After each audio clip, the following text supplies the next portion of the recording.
The congresswoman at the center of the controversy surrounding President Trump's phone call with the widow of a slain Green Beret went on CNN Friday to continue her war of words with the administration, and all this after she pledged to speak no more on the matter.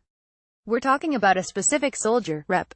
Frederica Wilson, DFLA, said as she criticized the president's handling of his conversation with Maisha Johnson, whose husband, Sergeant David Johnson, was killed along with 3 other Green Berets this month in a deadly ambush in Niger.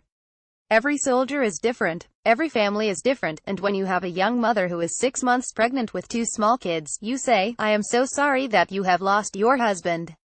You have our deepest sympathy.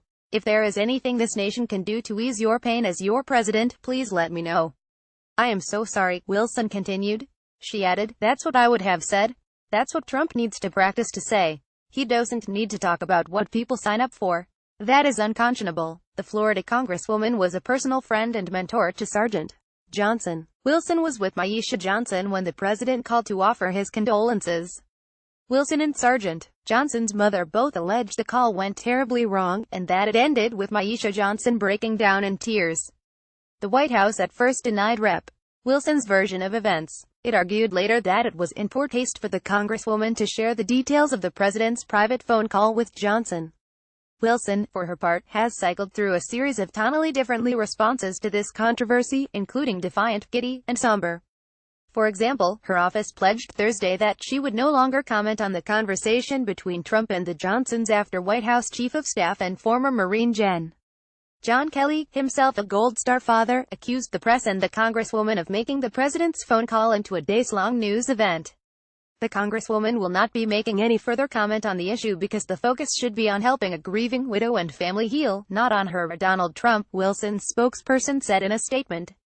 However, the statement came not long after Wilson herself responded to Kelly by saying, "John Kelly's trying to keep his job. He will say anything. There were other people who heard what I heard." On Friday, the Florida congresswoman broke with her office's statement so she could continue to criticize the administration's handling of Sergeant Johnson's death and the president's phone call with the fallen Green Berets widow.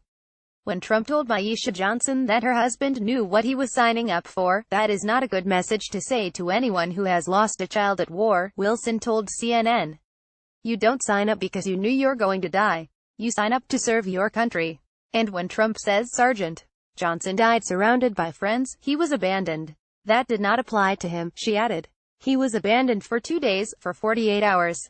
Why didn't they pick him up and put him on their shoulders like they did the other fallen comrades and take him to safety? He could have still been alive. Wilson also accused Kelly of engaging in racist behavior when he referred to her Thursday as an empty barrel. "That's a racist term, too," Wilson told CNN. "I'm thinking about that one. We looked it up in the dictionary because I had never heard of an empty barrel, and I don't like to be dragged into something like that. The only thing I want to be dragged into right now is getting back our girls who are the victims of Boko Haram." The sergeant was in Niger on detail. "He was giving advice and was killed and abandoned," she continued. "We're concerned about Boko Haram being the most vicious terrorist organization in the world, and we never hear about it.